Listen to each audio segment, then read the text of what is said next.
Magandang araw klase. Ngayong araw ay taal-akayin natin ang nilalaman ng Kabanata 61 hanggang 64 ng nobelang Noli Me Tangere. Ngunit bago tayo dumako sa aralin na ating tatalakayin ngayong araw, ay ihanda mo muna ang iyong kwaderno, panulat at magtala ng mahalagang impormasyong iyong matututuhan sa ating aralin. Kabanata 61, Tugisan sa Lawa. Kabanata 62, Nagpaliwanag si Padre Damaso. Kabanata 63, Noche Buena. Kabanata 64, Wakas ng Noli Me Tangere. Narito ang nilalaman ng aralin, mga talasalitaan, mga tauhan, buod ng kabanata, pangunahing mensahe at implikasyon ng akda.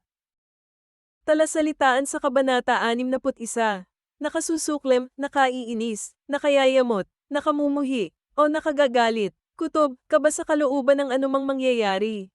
Hukom, pinunang pamahala na may kapangyarihang lamaitis at maggawad ng hatol sa mga usaping inihaharap sa kanya. Pabuya, anumang bagay na ibinibigay bilang ganti sa kabutihan ng isang tao. Palwa, isang uri ng sasakyang pantubig. Ipinihit pag-iiba o pagbabago ng direksyon. Sisisid, langoy na pabulusok sa tubig. Noche Buena, pagsasalo-salo o pagsasama-sama ng pamilya sa hating gabi bago sumapit ang araw ng Pasko. Mga pangunahing tauhan sa Kabanata 61. Crisostomo Ibarra, Elias, mga Guardia Sibil.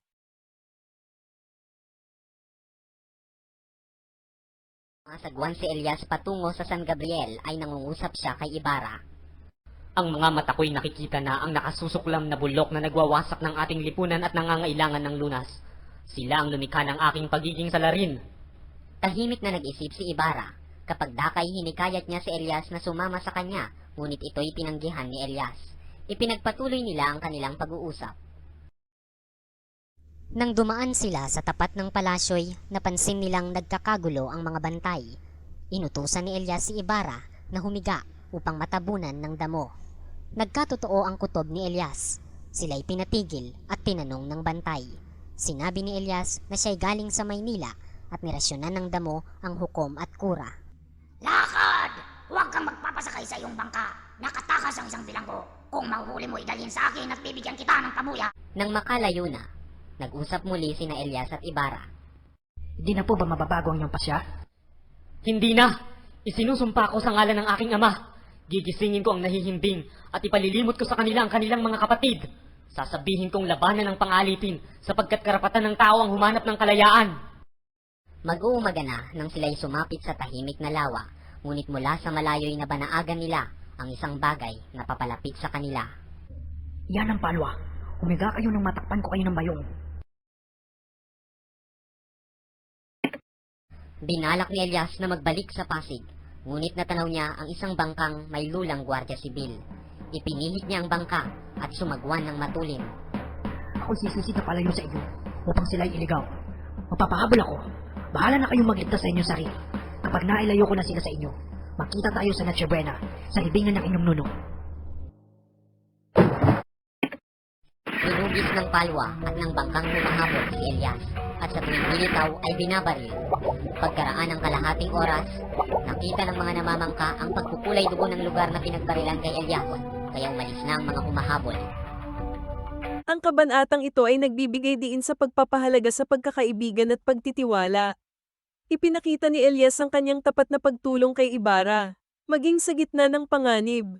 Sa kabila ng pagkakataong sumama sa ibang bansa, pinili ni Elias na manatili at harapin ang mga hamon sa Pilipinas. Ito rin ay nagpapakita ng sakripisyo at pagpapahalaga sa kalayaan. Handang isugal ni Elias ang kanyang buhay para sa kapakanan ni Ibarra at sa paghahangad ng pagbabago sa bansa. Sa kabanatang ito, naipapakita ang pagmamahal at pagmamalasakit sa kapwa, na siyang isa sa pinakamahalagang aral na maaaring makuha ng mga mambabasa. Ito rin ang kabanatang nagbukas sa mga mata ni Crisostomo tungkol sa mga tunay niyang kaaway at sistema ng kanyang bayan. Dito na rin nabuo sa kanyang isipang kailangang mamulat ng kanyang mga kababayan tungkol sa katotohanan. Hindi matatawaran ang ipinakitang pagmamahal sa bayan ng dalawang pangunahing tauhan, sa paghahangad nilang makamit ang pagbabagong at kalayaang kanilang inaasam. Nang ibabaw sa kabanatang ito ang pagmamahal at pagmamalasakit sa kapwa. Talasalitaan sa Kabanata 62. Masaksihan, makita o maging saksi ng anumang pangyayari. Mapatunayan sa pamamagitan ng pagkakakita sa nangyari. Napahikbi, pag-iyak na pabugso-bugso at parang hinahabol ang paghinga kasabay ng pabugso-bugso ring pagsinghot. Nagdurusa, hirap na likha ng paakit sa damdamin. Pahirap, paghihirap, hinagpis, pagtitiis, walang malay, walang alam o pag-uanawa sa anuman. Mga pangunahing tauhan sa Kabanata 62. Padre Damaso, Maria Clara.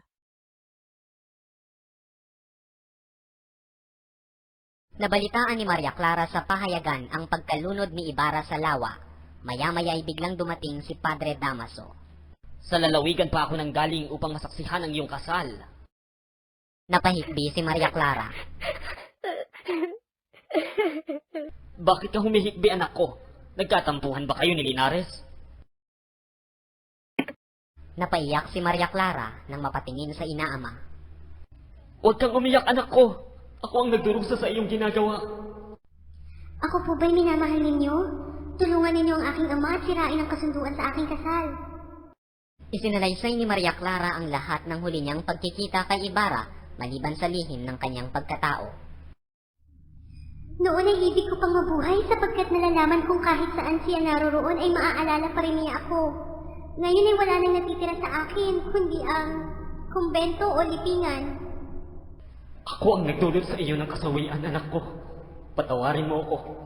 Ika'y napamahal sa akin, tulad ng isang anak. Wala akong kaligayahan kundi ikaw. Si Padre Damaso ay napaiyak na parang bata. Kung gayo'y payagan ninyo akong magmongha. Magmongha! Magmongha! Hindi mo alam, anak ko, ang buhay at lihim sa likod ng makapal na pader ng kumbento. Ang kumbento o ang kamatayan? Diyos ko! Ako'y pinarurusahan mo, anak ko. Magmongha ka. Huwag ka nang magpakamatay. Umalis si Padre Damaso na malungkot at nagbuntong hininga.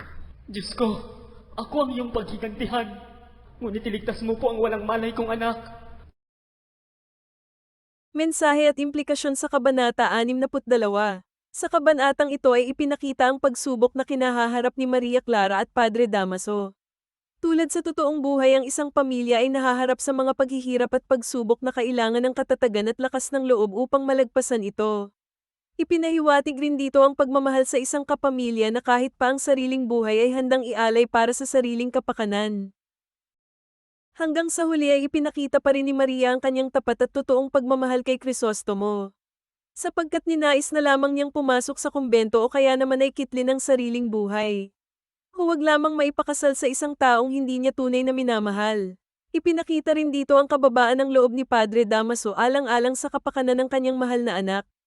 Humingi siya ng kapatawaran sa dalaga at maging sa Diyos. Kahit na masakit sa kanyang loob na magmongha ang kanyang anak ay hinayaan na lamang niya ito kaysa buhay ng dalaga ang maging kapalit. Ang kabanata ay nagbibigay diin din sa ideya na ang pag-ibig ay hindi lamang para sa sarili kundi para rin sa kapakanan ng ating mga mahal sa buhay. Kailangan nating matutong magparaya, magpatawad, at magbigay ng kalinga sa mga taong mahalaga sa atin upang maipagpatuloy natin ang buhay na puno ng pag-asa at pagmamahal. Mga talasalitaan sa Kabanata 63. Palibot-libot, mapaglagalag, mapaglakbay, mapagliwaliw, mapaggala, tanod, sino mang nagbabantay o gumaganap ng tungkuling pagbabantay. Binayo, pagkalampag o pagkatok ng malakas. Makapangunyapit, pagkapit o paghawak ng mahigpit upang hindi mahulog. Napatihulog, pagkalaglag mula sa mas mataas na pwesto. Pamulagat, pagkatitig o pagkatingin sa isang bagay o pangyayaring. Kagitla-gitla ng isang bagong gising o isang bago pa lamang nagkakamalay sa kanyang paligid. Pagkakatinging ng lalaki ang mga mata. Luoy, lantana, panggatong, anumang ginagamit upang mapanatili ang apoy, gaya ng kahoy. Karbon, gasolina, langis, at iba pang kauri ng mga ito. Maningning, kumikinang o makislap, tulad ng bituin o brilyante. Bukang liwayway, mag-umaga, mamanaag ang sikat ng araw. Kaliligtaan, hindi na alaalang pag-ukulan ng pansin. Siga, apoy nalik ng pagsusunog ng mga basura. Namalas, mamasdan, makita, matano. Mga pangunahing tauhan sa Kabanata 63. Basilio, Sisa, Elias.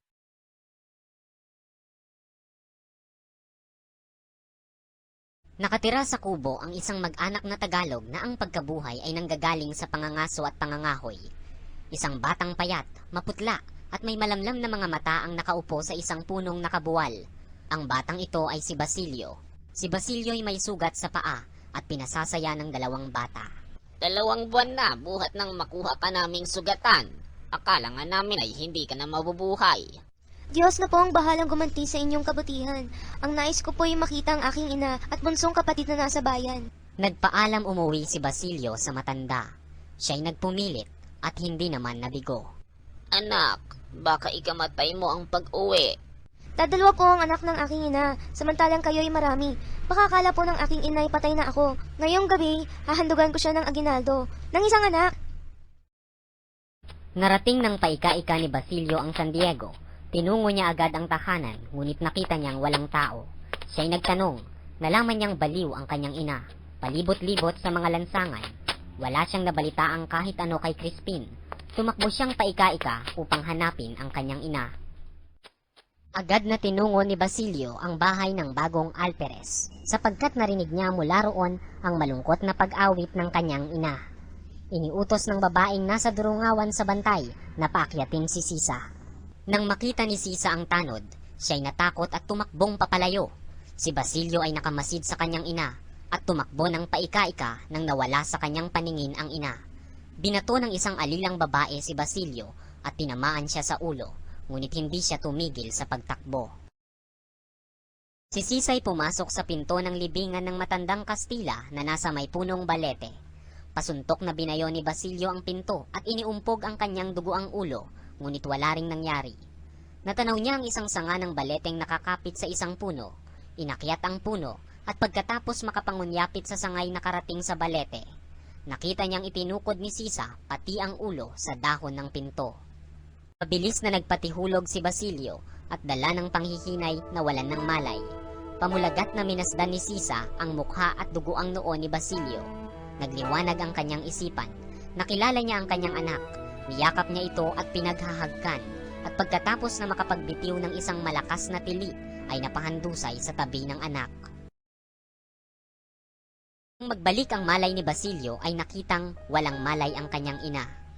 Magiliw niyang tinawag ang ina at nang mapansing hindi na ito humihinga o kumikilos ay kumuha siya ng tubig sa batis at winisikan niya ang mukha.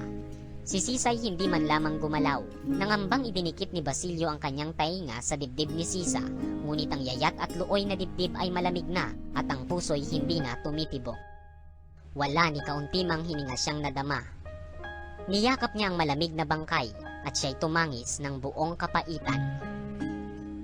Nang itaas ng naghihinagpis na si Basilio ang kanyang ulo, ay nakita niya ang isang taong nagmamasid sa kanya. Nagpatulong si Basilio sa lalaki na tulungan siyang ilibing ang ina. Hindi na ako magtatagal. Malubha ang aking sugat. 2 araw na akong di kumakain at natutulog. Makinig ka! Marahil, hindi na ako kumagahit.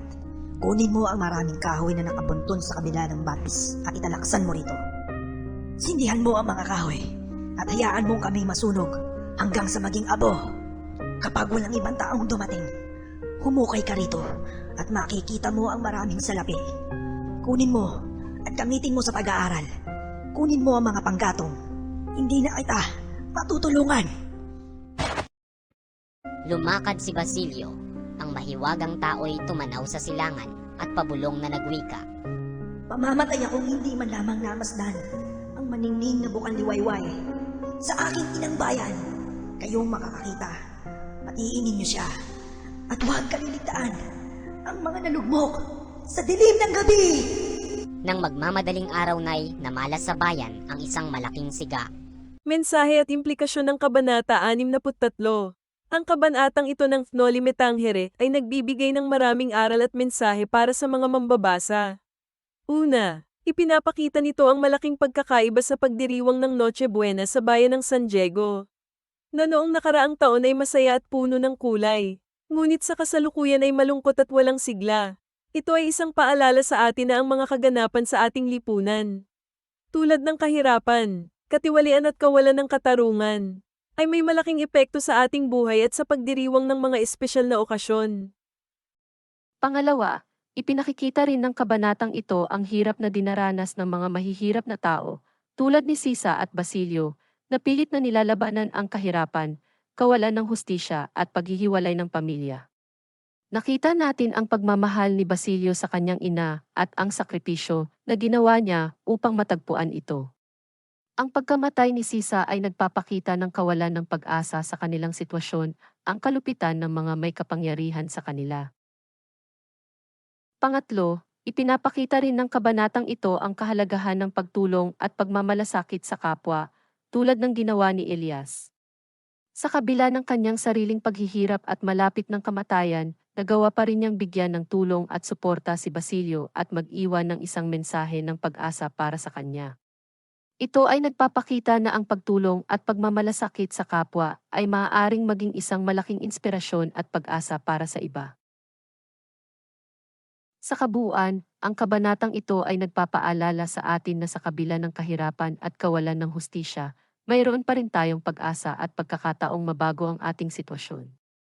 Ito ay nagsisilbing paalala na ang pagtulong at pagmamalasakit sa kapwa ay maaaring maging isang paraan upang maabot ang liwanag sa dulo ng madilim na landas. Mga talasalitaan sa Kabanata 64, kinahumalingan, masidhing pagkahilig sa anuman, malaking pagkakagusto o liampo, isang uri ng sugal, apyan, pinalapot na katas ng halamang damong may morpina at iba pang kauri nito, narkotikong pampasigla o pamukaw na napakahalaga sa medisina sapagkat ginagamit na pampatulog o pampahupa ng kirot, pang-aliw ng pandama, at iba pa. Karaniwan itong iniineksyon o sinisigarilyo.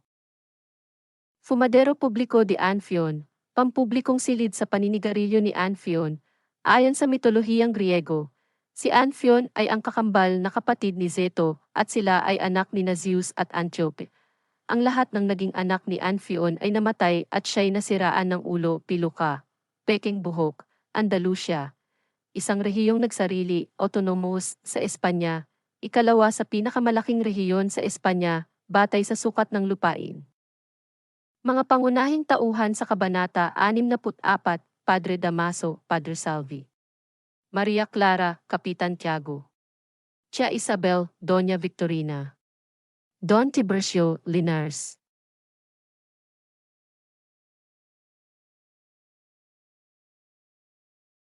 Nang pumasok sa kumbento si Maria Clara, sa Maynila na nanirahan si Padre Damaso. Ilang buwan pa lamang ang nakalilipas ay nakatanggap na siya ng kautusan na inililipat siya sa malayong lalawigan. Kinabukasan, natagpuan siyang patay sa kanyang higaan. Si Padre Salvi ay nasa Maynila na rin. Samantalang hinihintay niya ang gantimpalang mitra ay bumigkas siya ng sermon sa simbahan ng Santa Clara. Ilang linggo bago maging ganap na mongha si Maria Clara, si Kapitan Tiago ay nakaramdam ng panghihina kaya nangayayat. Sinabihan niya si Tia Isabel na umuwi na sa Malabon o sa San Diego sapagkat ibig niyang mamuhay mag-isa. Kinahumalingan niya ang liampo, sabong at paghit-hit ng apyan. Palagi siyang makikita sa tindahan ng Chino, payat, naninilaw ang balat, inaantok, laging marungis, at kung tumingin sa mga tao'y waring hindi nakakikita. Pagsapit ng gabi, lumalakad siyang dala ang kanyang tungkod, at ang tinutungoy isang maruming bahay na ganito ang nakasulat sa pinto. Fumadero Publiko de Anfion. Si Doña Victorina ay nagdagdag pa ng piluka upang manatili sa pagpapanggap niyang taga-Andalusia. Siya ngayon ang nangungutsero ng karwahe at si Don Tiburcio'y hindi na niya pinagagalaw. Gumagamit na siya ng salamin at hindi na natatawag upang manggamot at madalas na walang pustiso.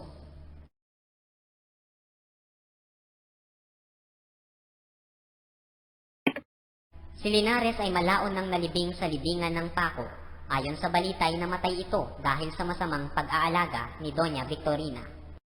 Ang Alferez, na taglay ang katungkulang Teniente Grado Komandante, ay umuwi na sa Espanya at iniwang nanlilimahid ang asawa. Ang Alfereza ay nagumon sa pag-inom ng alak at paghitit ng tabako. Walang malinaw na balita kay Maria Clara. Ang kabanatang ito nagtatapos sa pagpapakita ng kapalaran ng ilang pangunahing tauhan. Ito ay nagtuturo ng iba't ibang aral tungkol sa buhay at pagkatao. Una, pinapakita nito ang epekto ng makasariling interes sa buhay ng tao. Sa pagkamatay ni Padre Damaso, Ipinakikita na ang maling pagpapasya at pagmamalabi sa kapangyarihan ay maaaring humantong sa pagkasira ng buhay ng tao. Ikalawa, ang pagbabago ni Kapitan Tiago ay nagpapakita ng kahalagahan ng pagpapahalaga sa mga bagay na mahalaga sa buhay. Sa pagkalugmok niya sa kanyang mga bisyo, napabayaan niya ang kanyang sarili. Ikatlo, ang pagpapanggap ni Doña Victorina bilang isang taga-Andalusia ay nagpapakita ng kahalagahan ng pagmamahal at pagtanggap sa sariling kultura at pagkatao. Ang pagpilit niyang maging iba ay nagdulot ng pagkawalang halaga ng kanyang sariling pagkakakilanlan.